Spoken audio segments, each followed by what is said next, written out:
Hello everyone. তো দিনটা ছিল 8 জুলাই বুধবার, আর আমাদের দীঘা থেকে বাড়ি আসার দিন ছিল। তো জার্নিটা অনেকক্ষণের ছিল, সেই জন্য আমি টাইম নষ্ট না করে মৌ ম্যামেরই লেকচার 2 কোষ ও কোষের গঠনটা দেখে নিচ্ছিলাম। আর আমার হাতে যেহেতু খাতা এবং পেন ছিল, তাই আমি সাথে সাথে নোট ডাউনও করে নিচ্ছিলাম। আসলে চুপচাপ করে বসে থাকবো, তার থেকে যতটা আর কি মেকআপ করা যায় ততটুকু করার চেষ্টা করছিলাম।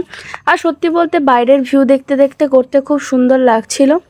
মাঝখানে একবার চা আর পাঁপড় ভাজা খেয়ে নিয়েছিলাম, তারপরে আবার নোট ডাউন করতে বসে গেছিলাম। তো আমি সবসময় অলওয়েজ ক্লাস করার সাথে সাথেই নোট ডাউন করাটা পছন্দ করি, তো সেটাই করেছিলাম। এইভাবেই আমি একটা ক্লাস কমপ্লিট করেছিলাম।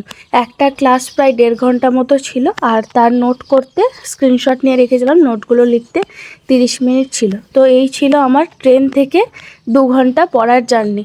তো ভিডিওটা ভালো লাগলে একটা লাইক করে দিও, আর হ্যাঁ, তোমরা সাবস্ক্রাইব করছো না, প্লিজ সাবস্ক্রাইব করে দিও আমার চ্যানেলটা, নইলে আমি মোটিভেশন পাবো না তোমাদেরকে মোটিভেট করার জন্য।